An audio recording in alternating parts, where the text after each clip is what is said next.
राधा कृष्ण को न केवल जानती थी बल्कि उनके मन और उनके दिमाग को भी समझती थी। कृष्ण के मन में क्या चल रहा है वे पहले से ही भांप लेती थी, इसलिए शायद उन दोनों को उस समय कुछ बोलने की आवश्यकता नहीं पड़ी। और आखिर राधा को अलविदा कहकर कृष्ण लौट आए और आकर गोपियों को भी समझाया और अनुमति लेने के बाद वहां से चले गए। और वृंदावन कृष्ण के बिना सूना हो गया।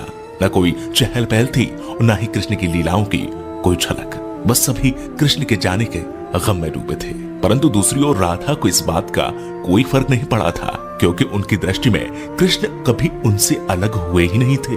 शारीरिक रूप से जुदाई मिलना उनके लिए कोई महत्व नहीं रखता था। यदि कुछ महत्वपूर्ण था तो राधा कृष्ण का भावनात्मक रूप से हमेशा जुड़ा रहना। कृष्ण के जाने के बाद राधा पूरे दिन उन्हीं के बारे में सोचती रहती और ऐसे ही लंबा अरसा बीत गया। लेकिन आने वाले समय में राधा की जिंदगी क्या मोड़ लेने वाली थी उन्हें इसका अंदाजा भी नहीं था। जो हर लड़की के साथ होता है वही राधा के साथ भी हुआ। माता पिता के दबाव में आकर राधा को विवाह करना पड़ा और विवाह के बाद अपना जीवन संतान घर गृहस्थी के नाम करना पड़ा। लेकिन दिल के किसी कोने में अब भी कृष्ण मौजूद थे। दिन बीतते गए, वर्ष बीत गए और समय आ गया था कि अब राधा काफी वृद्ध हो गई थी। और फिर एक रात वे चुपके से घर से निकल गई और घूमते घूमते कृष्ण की द्वारिका नगरी जा पहुंची।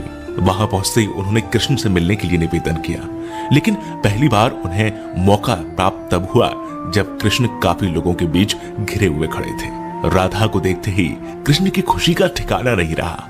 लेकिन तब भी दोनों में कोई वार्तालाप नहीं हुई, क्योंकि अभी भी उन्हें अल्फाजों की आवश्यकता नहीं थी। कहते हैं कि राधा कौन थी यह द्वारिका नगरी में कोई नहीं जानता था।